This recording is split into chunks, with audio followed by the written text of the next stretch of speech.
Oi, meu nome é Lícia dos Passos e Silva, eu sou doutoranda pela Universidade Federal Fluminense em História Social. Também sou professora da Educação Básica da rede privada do Rio de Janeiro. E essa comunicação ela é uma parceria entre a rede de historiadores negras e negros, o portal Gélidas e também o acervo Cultime. E nela eu vou estar falando um pouco sobre a questão do humor brasileiro e a construção do racismo. Bom, então, eu sou uma mulher negra, jovem, careca, estou vestida com uma blusa bege, com alguns detalhes marrons e verdes. Também estou com uma argola de pano, bege também. O meu fone de ouvido, ele é um headphone azul. Também estou com um fio de conta do meu orixá, o Xumaré, que é amarelo e preto. E ao meu lado direito eu tenho um quadro de planejamento e ao fundo eu tenho a TV e a sala da minha casa. Bom, então é importante, antes de eu falar um pouquinho sobre a minha comunicação, dizer para vocês como eu cheguei na cultura, né? Por que eu escolhi estudar cultura? É muito importante dizer que eu sou uma criança da década de 90. A minha geração não teve tantos exemplos negros como mulheres na TV. As minhas primeiras referências negras, elas são norte-americanas. A Halle Berry é minha referência, a primeira referência como mulher negra na arte, assim. Por incrível que pareça, foi o que ficou assim marcado, né, na minha mente, né? Principalmente porque eu via muito X-Men com meus primos quando eu era mais nova. E assim, não tinha discussão de que personagem eu ia ser, sabe? Era sempre assim, você vai ser a Tempestade, você vai ser a Tempestade, você vai ser a Tempestade. Então todas as brincadeiras que a gente tinha sobre X-Men, eu não podia escolher, eu tinha que ser a Tempestade, né? Porque a Tempestade era a única mulher negra da X-Men no elenco principal. Então eu acho que isso fez com que a Halle Berry ficasse tão marcada pra mim. E aí eu também lembro de um filme assim específico da Halle Berry, né, que é 007, eu acho que é Um Novo Dia pra Morrer, se eu não me engano, o título é esse, onde tem aquela icônica cena da Halle Berry saindo do mar com aquele biquíni laranja. Essa cena também ficou marcada muito para mim. Então, assim, a Halle Berry foi, eu posso dizer com segurança que foi a minha primeira grande experiência de ver uma mulher negra na tela, né? Então, uma mulher preta, empoderada, par romântico do 007, que é esse grande espião britânico. Aí, depois da Halle Berry, eu tenho como marca muito forte para mim na cultura o hip hop, né? Eu acho que naquela época a gente falava hip hop. Então, eu tenho ali muito nítido na minha memória os clipes da Rihanna, da Beyoncé, da Missy Elliott, e até dos homens mesmo, que é o 50 Cent, Snoop Dogg, o Ja Rule, né? Então, a gente comprava, meu pai comprava aqueles DVDs de tracks na Uruguaiana, e aí eu lembro que quando ele chegava com esses DVDs de clipe, eu ficava muito feliz, porque ali eu via bastante gente negra, né? E bastante gente negra produzindo uma cultura que assim, casou comigo, o hip hop até hoje é muito recorrente no meu dia. Eu gosto muito de hip hop, eu acompanho a cena de rap, principalmente norte-americana. Agora eu tô passando a acompanhar muito mais a brasileira. O meu primeiro contato foi os norte-americanos mesmo, né? Então, a cultura foi muito importante para minha autoidentificação quanto uma mulher negra. Principalmente você olhar aqueles clipes e ver aquelas mulheres negras, né? Empoderadas, gastando, eu sei que parece uma coisa meio boba, mas gastando dinheiro, tendo dinheiro para gastar, e falando meio sobre a sexualidade delas, falando sobre o corpo, falando sobre o empoderamento e falando ali sobre as próprias relações amorosas também. Então, a cultura fez muita parte da minha formação enquanto mulher negra, e eu acho que eu não podia ter ido para outro caminho senão a cultura, né? E aí, quando eu ingresso na vida acadêmica, eu penso logo no estudar o samba, porque se o hip hop fez parte da minha infância, eu acho que o samba fez parte da minha adolescência também de uma forma muito, muito presente, né? A minha família é uma família que frequenta samba desde sempre. Cresci escutando os CDs do Zeca Pagodinho no meu carro. Zeca Pagodinho, que mais eu escutava muito? Arlindo Cruz, toda essa geração, Revelação, toda essa geração de sambistas aí da década que fez sucesso na década, Bete Carvalho na década de 80 e 90, tocava nos carros do meu pai e da minha mãe. E aí, quando eu ingresso na vida acadêmica, tô muito certa que vou estudar o samba, né? Só que aí é muito engraçado que do samba eu acabei indo pro teatro. E isso eu falo com muita segurança que não eu acho que foi um presente dos orixás mesmo, porque o tema me escolheu, não fui eu que escolhi o tema, né? Nos meus últimos dias de graduação, a minha até então orientadora, a Marta Abreu, me chegou com uma foto sobre blackface e falou: Olha só, Alice, essa foto. E eu falei: Nossa, é muito curioso, né? É muito engraçado como o blackface era tão presente nos Estados Unidos. E aí ela vira para mim e fala: Não, essa foto não é dos Estados Unidos, essa foto é aqui no Brasil. E isso me pegou muito, né? Como diz o Casimiro, me pegou legal, porque assim, eu nunca tinha ouvido falar de blackface aqui no Brasil no teatro, né? A gente vê alguns vídeos, né, de algumas pessoas muito famosas que, enfim, recentemente pediram desculpas sobre usar o blackface, mas falaram que era da época e que isso era normal na época. Só que a gente vê que, na verdade, o blackface ele foi uma prática muito mais antiga aqui no Brasil. Então, ela me mostra essa foto de 1924, de uma peça chamada Secos e Molhados. Foi para os palcos aqui na capital, aqui na capital do Brasil da época, aqui no Rio de Janeiro. E isso me chocou muito, porque a minha pergunta não foi nem como tinha blackface aqui, porque eu acho que isso eu vou responder mais para frente, mas como a gente nunca falou sobre blackface no teatro carioca, porque falar de blackface a gente só se remete aos Estados Unidos, e isso é um tema realmente muito estudado lá, né? E como é que a gente aqui nunca ouviu falar sobre o blackface no Brasil? Como é que essa memória sobre o blackface foi apagada e ficou na sombra desse nosso mito de democracia racial que perdurou por tantos anos?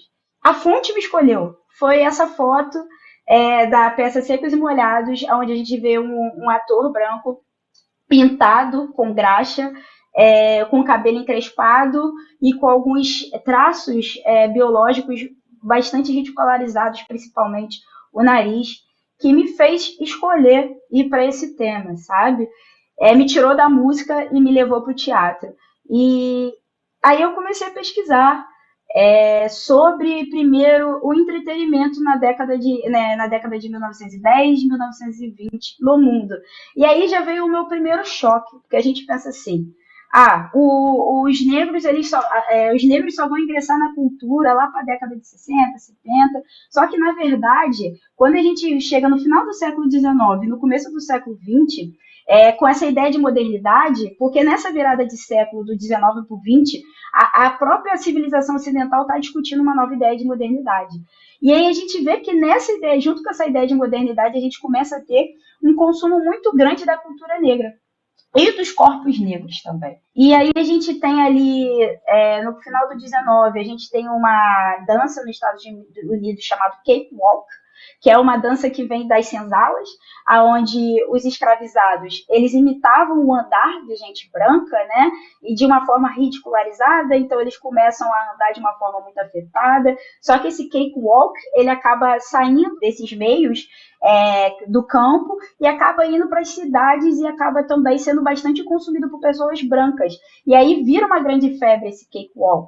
E aí, quando esse cakewalk vira febre, alguns cantores negros passam a ingressar nesse ramo da música, passam a se apresentar. Esses músicos negros começam a se apresentar e, junto com isso, a gente tem os espetáculos de blackface nos Estados Unidos, né? Que eram atores brancos que começam a criar personagens negros. Basicamente, eles criavam personagens negros, né? Eu acho que o mais famoso do período é o Jim Crow, onde deu o nome às leis de segregação do Sul. E esses personagens, eles eram representados por esses atores brancos que pintavam a sua pele geralmente era carvão, e também reforçavam os traços biológicos, como nariz, cabelo e boca. Só que, gente, é muito importante dizer que era mais do que essa caracterização física também. Era a própria forma de se construir esses personagens. Então, eles eram extremamente afetados, ou eram muito submissos, ou eram extremamente bobos, ou extremamente arrogantes. E aí, esses atores, eles faziam muito sucesso com isso. Eles eram a grande sensação também. E aí eles se apresentavam principalmente no sul bastante, mas depois começou a se espalhar também por todo os Estados Unidos e virou uma febre. Então, ao mesmo tempo que a gente tem músicos negros ingressando no mercado, né, musical, a gente tem esses espetáculos de blackface, mas a questão é que, apesar dessa, vamos dizer ali, dicotomia, a gente tem um consumo do corpo negro, seja o corpo negro através do blackface ou o corpo negro de fato que está ali representando a sua cultura. E isso vai extrapolar os Estados Unidos, a gente está falando de Paris. Se você chegar na década de 1910, 1920 em Paris, você vai ter grandes espetáculos de bandas negras norte-americanas ou teatros onde tem atores negros. Só que é importante dizer que esse consumo e até os próprios atores negros estavam ali em viés de se empoderar, né, porque você agora está conseguindo ocupar um espaço cultural, mas ao mesmo tempo muitas vezes eles estavam congelados em certos estereótipos. Na minha pesquisa, na minha dissertação de mestrado, eu vi um trecho falando sobre a Josephine Baker. Para quem não conhece a Josephine Baker, foi uma grande artista negra da década de 1900, se eu não me engano, 1920, que ela começou a fazer grande sucesso. E ela se apresentava em Paris, ela se apresentava na Alemanha, ela se apresentava nos Estados Unidos. Ela, inclusive, diz a lenda, né, que ela foi a grande inspiração para fazer a Betty Boop, né, que é aquela personagem da cultura norte-americana. E aí a gente vê que o público aclamava ela nas apresentações, só que partia de um lugar do corpo negro ser algo estranho, ser algo exótico. Então tem uma reportagem de jornal que diz que ela dança de um jeito frenético, que ela balança as mãos de um jeito que nenhuma pessoa branca viu até então, que os olhos dela ficam em um grande frenesi. Então todo esse consumo da cultura negra está ligado ao exótico, está ligado ali ao diferente, e muitas vezes até é posto no lugar primitivo. A gente está consumindo ali algo que mexe com os nossos instintos, que mexe com algo irracional dentro da gente. E por que isso era tão frisado por essa imprensa branca? Porque essa modernidade construída nesse período no Ocidente era justamente para fazer um contraponto àquela Europa cheia de regra e etiqueta do século XIX. Então, se no século XIX você tem regras, tem etiquetas, você tem que seguir ali uma série de padrões de comportamento para você ser visto como civilizado, né? Herança ali da aristocracia, daquelas monarquias absolutistas. No século XX, você ser moderno é você ir além do racional, você vai ali para os seus instintos primitivos. Então, a gente tem o que os historiadores chamam de negrofilia, que é esse consumo na cultura e do corpo negro no entretenimento, mas também você bota esse corpo negro, essa cultura negra, numa forma ali muito específica, né? Que é essa forma primitiva, essa forma que até às vezes chega isso pelo olhar branco, claro, gente, chega a beirar a barbárie. E aqui no Brasil não podia ser diferente. O Brasil não é aquilo que muitas pessoas têm o senso comum de a gente vai sempre consumir o que vem da Europa e não vai questionar. Claro que não. A cultura brasileira é sempre muito autorreflexiva, mesmo que a autorreflexão seja para não, queremos seguir o modelo europeu, mas você está ali pensando sobre a cultura.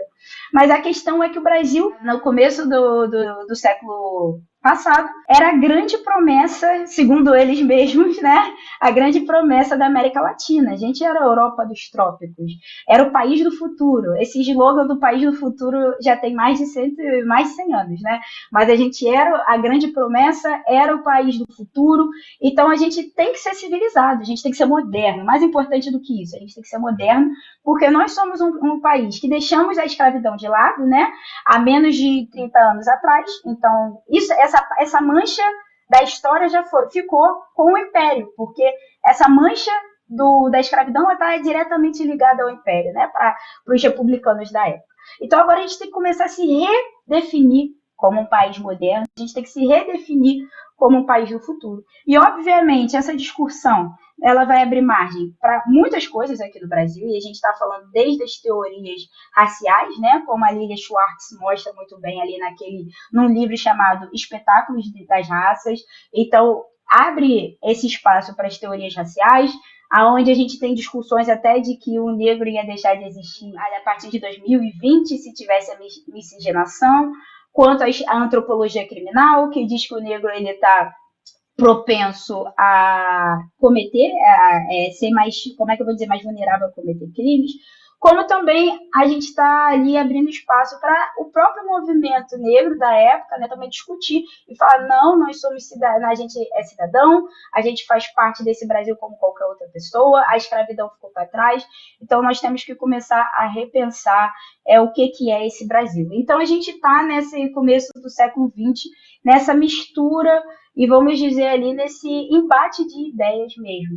E obviamente que o teatro não ia ficar fora disso. Aqui na capital, no começo do século XX, a gente tem um teatro muito popular, e aí é popular no sentido mais literal da palavra mesmo, popular, que era chamado de teatro ligeiro ou teatro de revista. Que era basicamente, é muito difícil explicar, assim, a primeira vez que eu li a fonte desse teatro, ele está lá no Arquivo Nacional, são peças que passavam pela censura, é importante dizer que a fonte que a gente tem são arquivos de censura, e a primeira vez que eu li, eu fiquei assim, cara, eu não estou entendendo nada. E aí depois eu fui começando a assimilar e falei, é muito parecido com Zorra Total. É sério, é muito parecido com Zorra Total. Por quê? Porque a gente tem uma história linear ali, nesse teatro, que, vamos supor, a peça que eu estudei, que é Secos e Molhados, era história de 3 amigos, e até na foto de blackface que vai aparecer aí para vocês, são 3 amigos, um português chamado Pardelas, um mulato, gente, e aí eu boto mulato entre aspas, porque mulato é a palavra usada, tá, na peça, chamado Horácio, e a gente tem um negro que era chamado de Senhor Roxo de Alegria. Essa trama se passa toda quando o Pardelas, que é o português, tem um sonho com uma fada. E desse sonho ele decide que ele ia querer ingressar na alta sociedade fluminense. E aí ele fala assim, cara, essa fada me mostrou que eu tenho que ingressar na alta sociedade fluminense, mas para ingressar nessa alta sociedade eu tenho que deixar de lado tudo que me lembra a antiga vida. E o que lembrava a antiga vida dele? Os seus amigos negros. E aí a gente vai ter uma série de situações muito cômicas. Assim, vai ser desonesto se eu não falar que essa peça tem situações que são muito engraçadas, assim. De fato, gente, eu acho que é o embrião, o teatro de revista é o embrião da Zorra Total. Então tem situações muito engraçadas com o próprio português querendo ser da alta sociedade, sendo que esse português, ele mostra, ele na peça, ele é tudo de antiquado que existe no Brasil, sério mesmo. E a gente pode até pensar na relação do português com o Império, né? Então ele não sabe falar, ele não sabe se portar, ele não sabe se vestir. E aí, quando ele vai ingressar nessa alta sociedade, ele tem que deixar de lado tudo e começar e reaprender os novos modos modernos. Então você vê que nessa peça a gente tem ali uma discussão de tudo. A gente tem a formação racial do Brasil, a gente tem ali a discussão sobre Império e República, a gente tem uma discussão ali sobre o que é a modernidade, né, para esses autores do teatro de revista. E aí muitas vezes a modernidade vai estar sempre ligada aos hábitos, vai ser criticado de uma forma engraçada como o Brasil estava assimilando os hábitos norte-americanos, sabe? E aí tem uma passagem muito clara onde ele fala assim, então para ser moderno eu tenho que falar francês.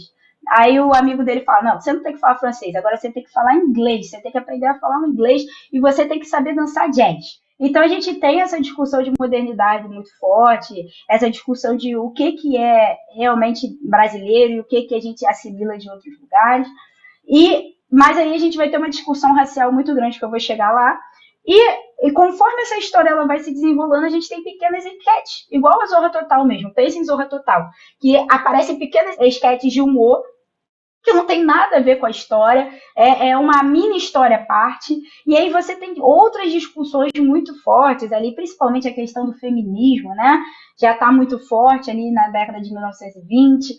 Então fica ali, vamos dizer, alternando a história principal e as esquetes de humor. A história principal e as esquetes de humor. Foi muito difícil o meu primeiro contato com essa fonte, para entender ali o que era esquete, o que era a história principal, porque não tem ali, vamos dizer, nada anunciando que agora vai mudar. Agora a gente voltou para a história principal. Então eu tive que basicamente me familiarizar muito com os personagens principais para conseguir entender e fazer essa diferenciação.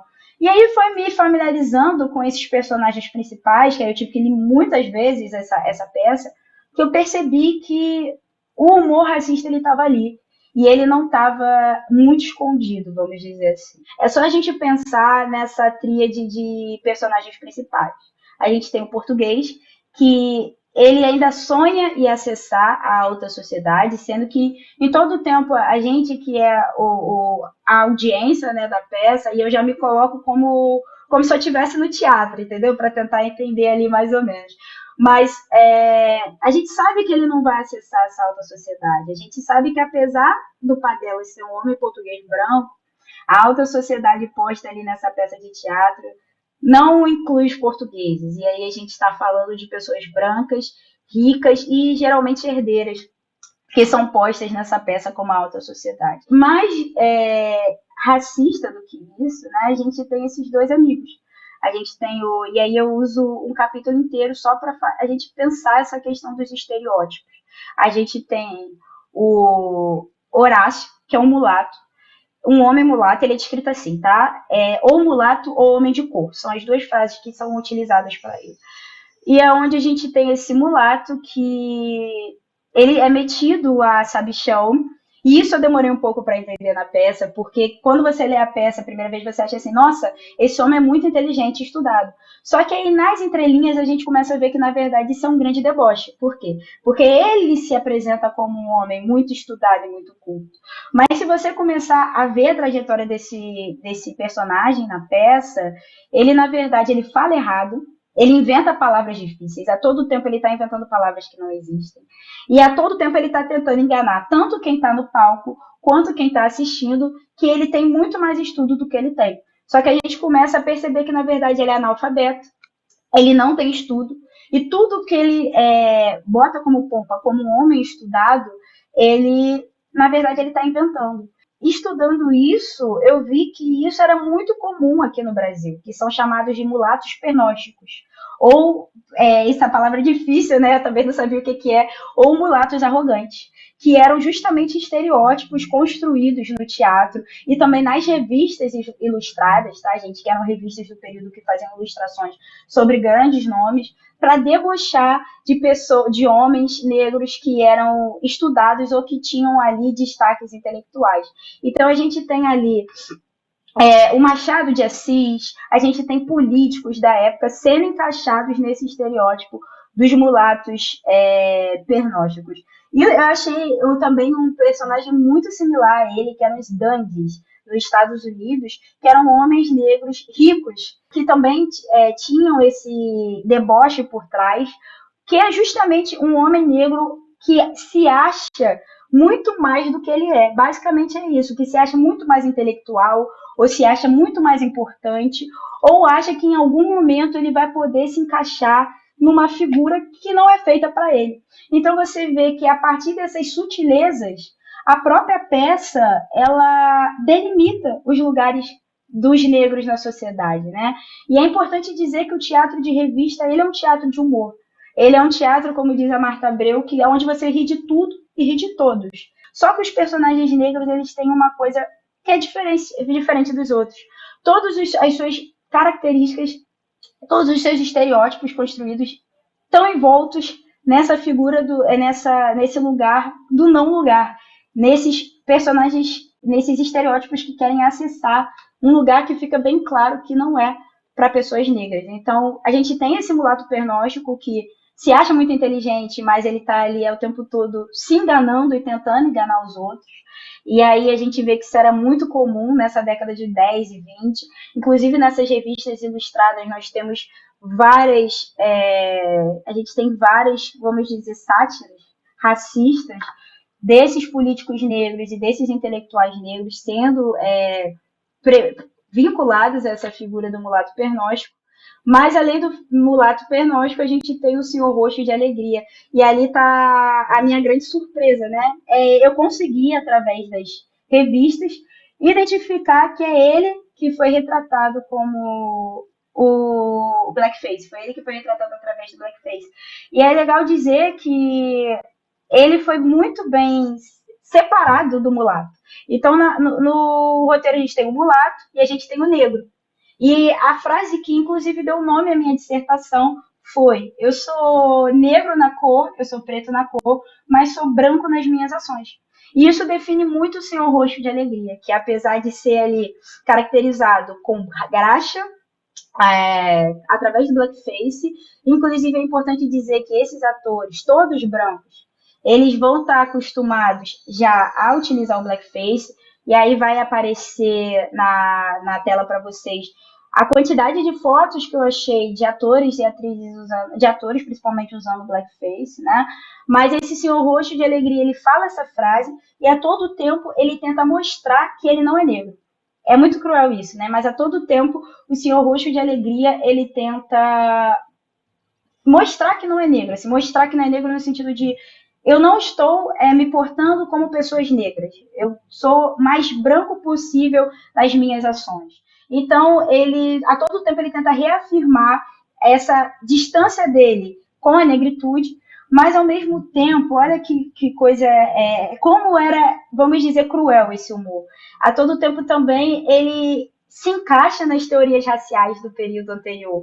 Ele rouba, ele mente, ele tem que, se ele precisar passar a perna, ele passa.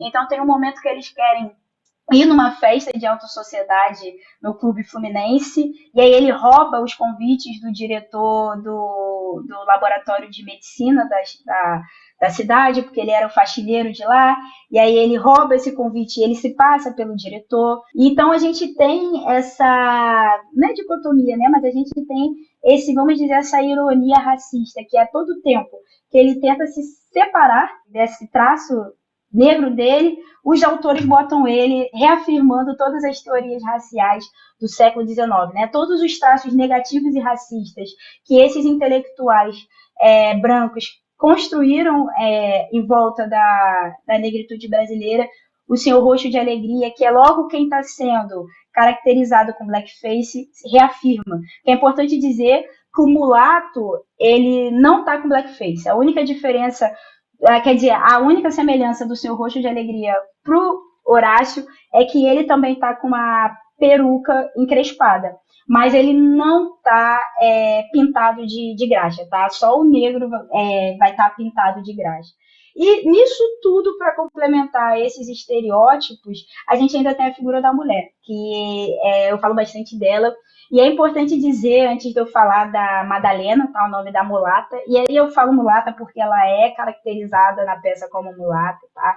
Ela vai ser interpretada pela única atriz negra da companhia de teatro, que é a Aracy Cortes, que acho que muita gente conhece esse nome, né? Ela foi muito famosa, não só na década de 20, mas na década de 50 e 60, justamente por interpretar essas mulatas, porque é engraçado dizer, mas no teatro a gente tem, vamos supor que em Hollywood hoje a gente tem atores que estão especializados em fazer filmes de ação, né? Lá na década de 20 a gente tem atrizes que são especialistas em interpretar mulatas, porque toda peça vai ter uma mulata, então elas são bem especialistas nisso, em interpretar as mulatas. Uma das principais dela é a Aracy Cortes, e é legal dizer que dessas que a gente tem para interpretar mulatas, pouquíssimas são negras de pele escura.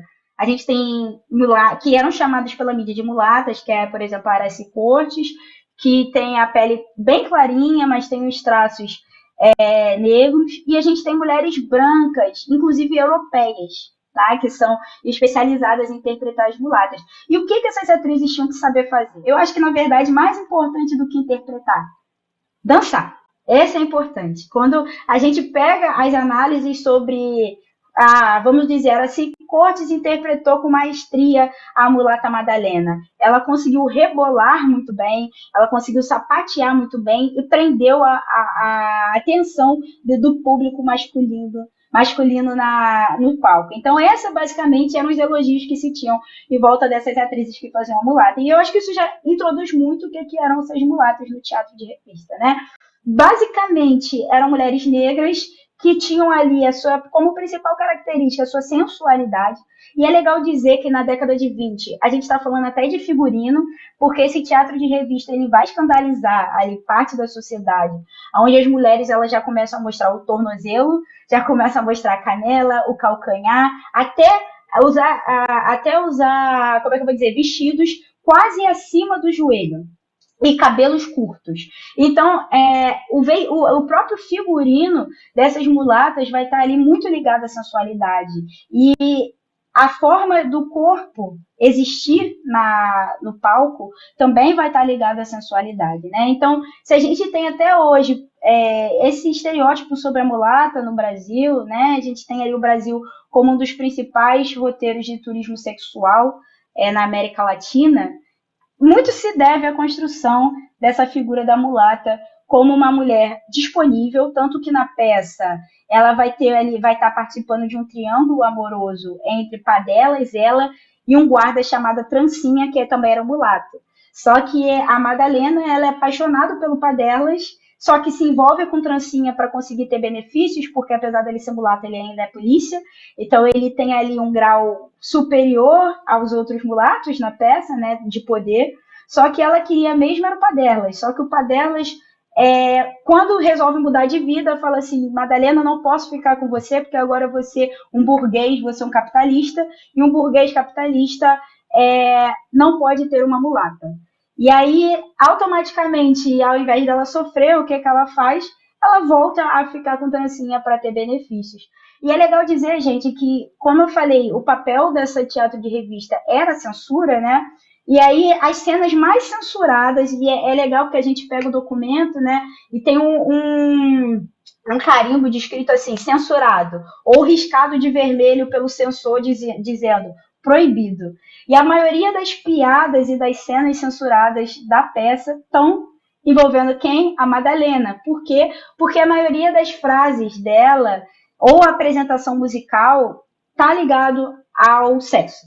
Então vai ter uma cena, inclusive, que foi censurada a cena toda, porque na cena dava a entender que ela ia fechar a delegacia para ter relações sexuais com Trancinha. E essa própria relação dela com Trancinha é muito curiosa, né? Porque tem uma parte que ela fala assim: me bate, Trancinha, me bate para ver se assim eu consigo me endireitar. Então essa sexualidade, ela não está ali solta. É uma sexualidade voltada também a um desvio de conduta e um desvio de moral do período, né? Uma mulher falando que queria apanhar para ver se assim ela conseguia se endireitar, né? Então, quando eu pensei na Madalena, eu penso que deve ser aquela personagem que de fato chama a atenção da audiência masculina, né? Porque essas atrizes elas são especializadas em rebolar e em fazer toda uma performance sensual, mas mais do que isso também é uma personagem que você olha. Se você pensar todos os personagens negros que eu falei aqui, são personagens que provavelmente o público olhava e falava assim: eu tô dando risada porque esse comportamento eu não quero para mim, né? Esse é o comportamento que a minha filha não pode ter, por exemplo, ou esse é o comportamento que eu não posso ter. Então, se você pensar, o riso, ele é um riso, né, carregado do racismo e uma série de comportamentos que não só para a audiência rejeitar, mas também para mostrar que não quer aquilo para si, né? Você ri porque você não quer aquilo para si.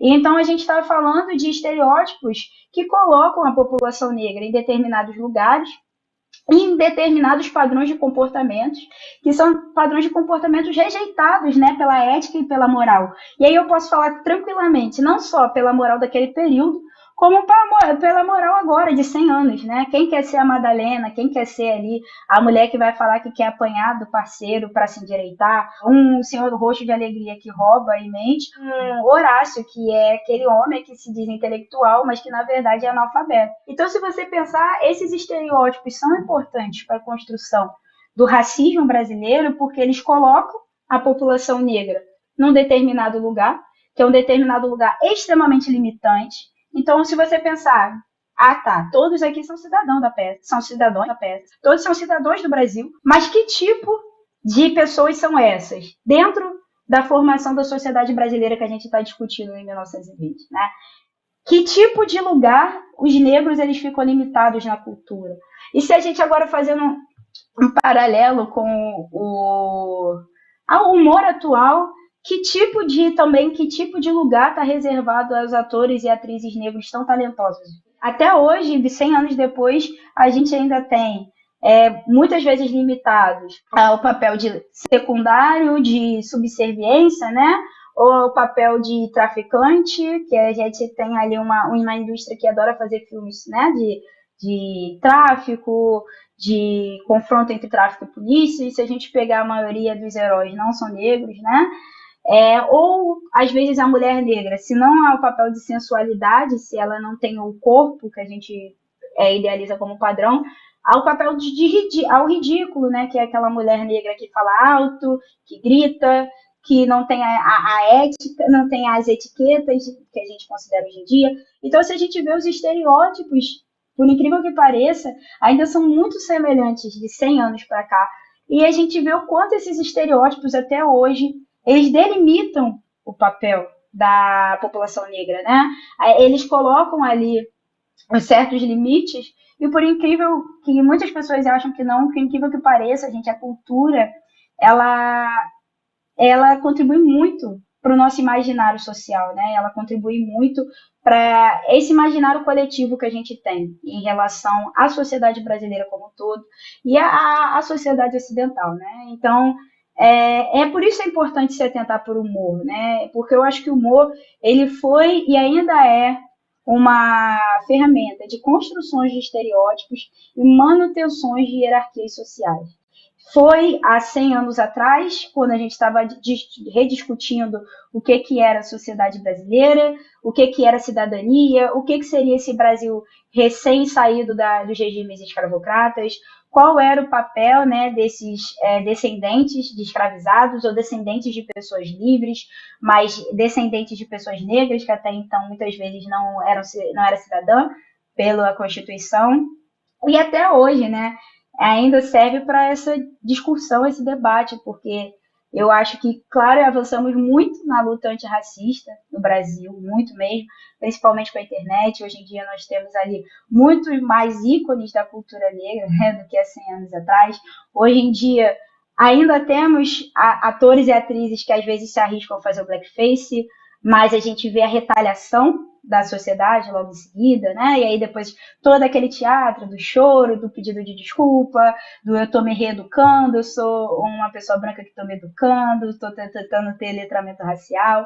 Mas, enfim, eu acho que já é o começo, se a gente pensar que há 100 anos atrás essas pessoas faziam muito dinheiro com o blackface, mas a gente ainda está nessa disputa de narrativa sobre o papel personagens negros na cultura, o papel de personagens negros na arte e o papel de personagens de pessoas negras na sociedade, né? Então é uma luta de muito mais de 100 anos, mas a gente vê ali bastante semelhanças. Então é importante entender o humor para a gente entender a construção do racismo. Debati desde a minha graduação que o racismo não foi um fenômeno natural, né? Eu tive professores falando, não, o racismo ele é fruto da escravidão, mas a gente tem que pensar o racismo como uma construção política e social. Essas pessoas elas estão reconstruindo ou construindo o racismo, porque o racismo nada mais é do que um mecanismo de poder para sustentar uma hierarquia social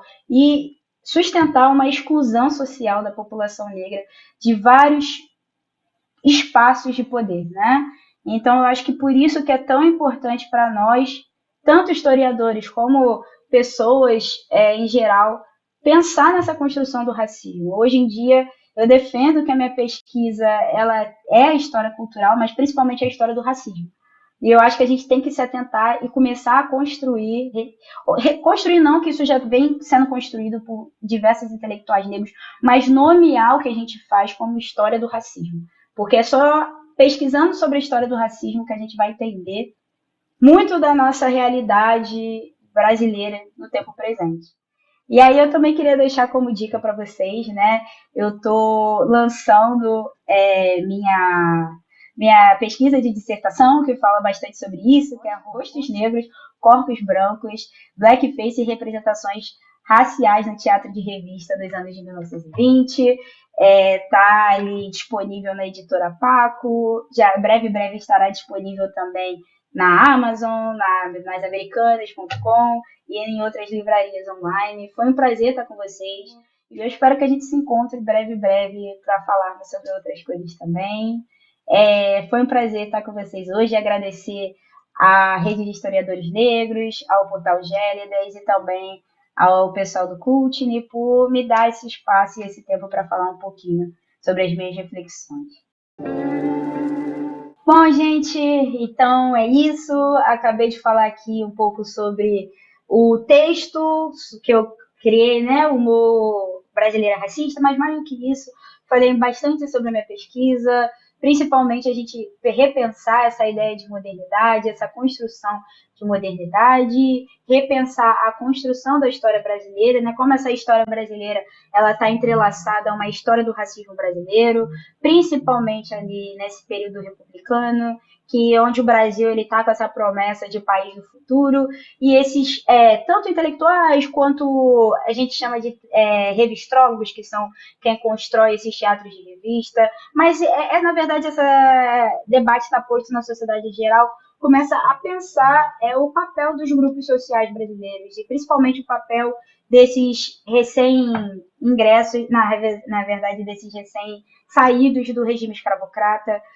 Então, a gente está falando aí um pouco sobre modernidade, sobre a construção do humor entrelaçada à construção de estereótipos racistas, e pensar como esses estereótipos racistas construídos pelo humor brasileiro, ele tem um papel social fundamental, que é o de construir lugares e não lugares, né? De excluir parte da população, que é essa população negra, de espaços de poder. Apesar de ser ali através do riso, nós temos que pensar que esse riso muitas vezes é um riso carregado de preconceito. Pensar o riso brasileiro é pensar também essa construção de estereótipos racistas, porque até hoje, né, a gente continua rindo de estereótipos, se você pegar as grandes comédias.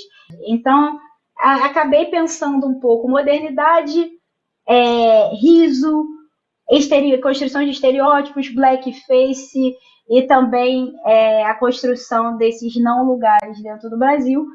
Espero que vocês tenham gostado das reflexões e espero que sirva para a gente abrir novas discussões e novas possibilidades sobre a história do racismo brasileiro, né? Como isso está tão ligado à história recente da República.